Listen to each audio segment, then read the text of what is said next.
Je vais vous proposer une récréation conceptuelle sur un vaste sujet en 10 minutes. Vous dire en 2 mots ce qu'on fait chez Enivrance. On existe depuis 17 ans, on est 95% international, on est basé à Sao Paulo, Singapour. On vient de créer un label sur l'Afrique qui s'appelle New Made in Africa, avec l'objectif de développer des marques en Afrique et d'exprimer l'holistique africaine, de changer un peu la donne. Et on s'exprime en fait sur 4 métiers qui tous concourent à essayer de créer une modernité alimentaire. Qu'est-ce que ça veut dire? Ça veut dire créer des marques nouvelles, accompagner les entreprises du besoin consommateur jusqu'à la définition de nouveaux produits. Vous connaissiez les concept cars, nous on est un petit peu l'équivalent dans le domaine agroalimentaire et on appelle ça les concept food. Vous voyez 4 métiers. Un métier qui est autour de l'innovation sur de vastes chantiers, comme par exemple développer et exporter la pasta box, par exemple au Brésil, travailler sur le bien-être et la bière, en Russie, travailler sur la nouvelle génération de biscuits de Nestlé en Amérique du Sud. Donc des tas de sujets qui concourent à développer plus de bien-être et réconcilier le consommateur et l'industrie, plus de nature. Et vous allez voir qu'en 10 points, je vais essayer de vous raconter une histoire récréative et créative. Et vous voyez aussi qu'on est dans la fonction imaginée, on prototype des rêves et le futur alimentaire. On a écrit à peu près une trentaine de livres sur tous les nouveaux business de l'agroalimentaire dans le monde, notamment tout ce qui est informel, qu'on appelle snacking, mais c'est extrêmement vaste.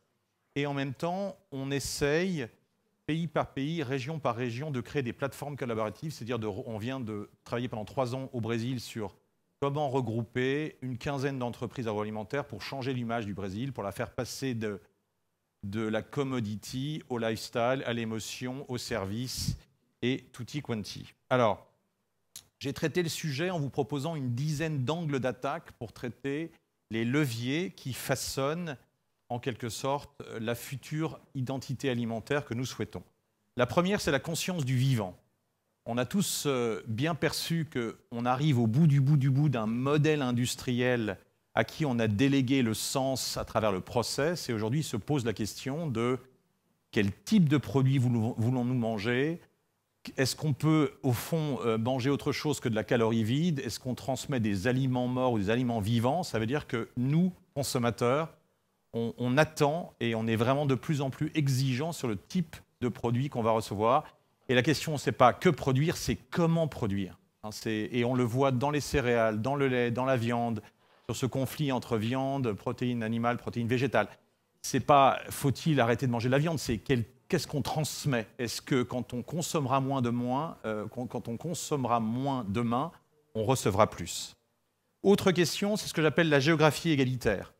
Grâce au numérique, il n'y a pas un endroit qui ne peut pas exprimer un sens universel. C'est-à-dire quand on travaille, par exemple, dans le Fouta-Djallon en Guinée, ou quand on travaille en Vendée, quand on travaille aux Philippines, on peut challenger une catégorie, on peut émettre un sens et on peut défier des leaders. Donc ça, c'est une donne qui est complètement nouvelle. Avant, quand on était à Ouagadougou, quand on était à Limoges, on était condamné à être petit, être à la périphérie.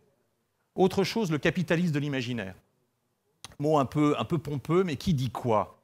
Qui dit que chaque région, chaque pays, et je me tourne aussi vers l'Afrique, sur lequel je travaille beaucoup, à travers le label New Made in Africa, cette idée de faire en sorte que l'holistique africaine, l'imaginaire, cet enthousiasme, cette énergie, on la transmette à travers la marque, qui est, à mon avis, le médium absent de ce continent, qu'on invite à de la curiosité et qu'on puisse, en fin de compte, permettre enfin d'exprimer tout ce qui nous fascine en Afrique et qu'on connaît peu, et d'arrêter de parler que de mécanique, finalement que de choses techniques, mais d'y ajouter, je pense, le complément qui est l'imaginaire, qui est l'aspiration et qui est la séduction par l'image et l'image de marque. Autre chose, la force transformationnelle. On a tous conscience qu'une marque, par exemple, comme Airbnb, a modifié complètement notre façon de voyager. Alors, je pense que dans l'identité alimentaire, il y a cette attente de transformation. Il est un fait qu'une marque comme Nespresso, on aime ou on n'aime pas, a considérablement transformé l'usage du café et la rentrée du café, qui est quand même un des grands ingrédients des 15 dernières années. C'est toute l'évolution du café avec sa rentrée dans la maison, avec sa cosmétisation, avec son esthétisation. Si on pense par exemple tout simplement dans la région à une marque comme Sodebo et la Pasta Box, il est un fait que quand on l'introduit au Brésil, c'est une révolution d'usage. Autre chose, la marque nature. La nature est toute puissante. Elle est représentée par le bio aujourd'hui, qui en est le meilleur ambassadeur, mais elle va continuer à s'exprimer à travers de multiples formes.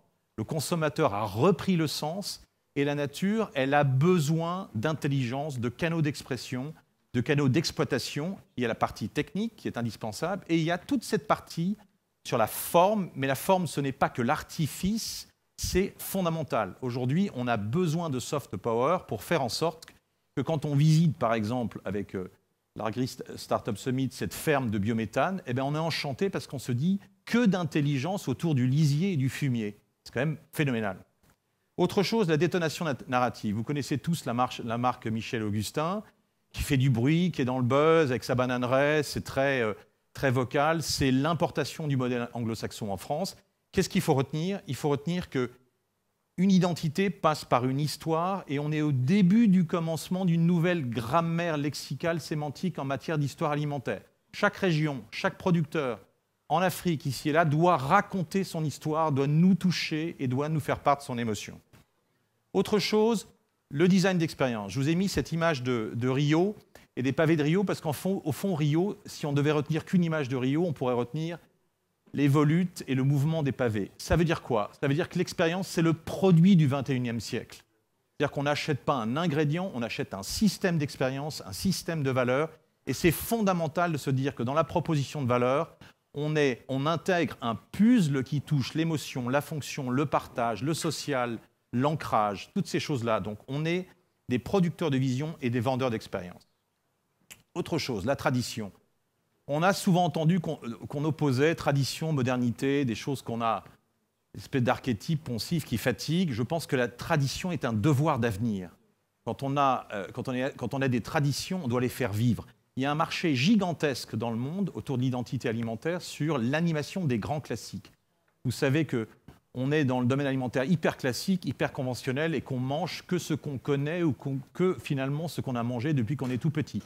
Eh bien, sur le burger, sur le riz, sur la pizza, sur le jus d'orange, on assiste dans le monde à une grande animation des classiques. Et c'est intéressant de bien connaître sa grammaire de classiques pour, à la périphérie, je pense aussi à l'Afrique, plutôt que d'exporter du mafé, du gombo, essayer de pousser du moringa ou du kenkeba tel quel, il faut que ces ingrédients-là viennent structurer, redynamiser, challenger des grands standards mondiaux qui s'imposent. La dynamique sociale, c'est un fait qu'avec la virtualisation, la numérisation des choses, l'alimentaire a une responsabilité extrêmement forte qui est de réaliser, de nous faire revivre le partage, le commun, la commensalité. Ce sont des mots qu'on entend, qu'on lit dans la presse et qui font chou gras. Eh ben, c'est fondamental de se dire qu'aujourd'hui, une marque alimentaire qui n'a pas et qui ne porte pas finalement une valeur ajoutée sociale de partage, elle est quand même en retrait et bien en retard par rapport au train de l'innovation. Et j'en termine, je pense que je suis dans les 10 minutes. J'ai été un peu vite, mais bon, c'est l'exercice. La dernière dimension sur laquelle je veux conclure, qui est fondamentale et qui se tourne encore vers l'Afrique, parce que je pense que ces 54 pays qu'on ne connaît pas nous adressent un message de joie et d'enthousiasme. La nourriture, l'agriculture, c'est de la joie en barre. Et il faut absolument qu'on garde cet état d'esprit. Créer une marque, c'est transmettre de la joie, c'est transmettre du vivant, c'est partager, c'est finalement illuminer des visages. Et ça, c'est fondamental. Manger beau, bon, sain, gourmand, c'est avant tout transmettre du bonheur tous les jours. Merci. Merci Édouard Malbois, donc président fondateur d'Enivrance, innovation alimentaire et stratégie collaborative.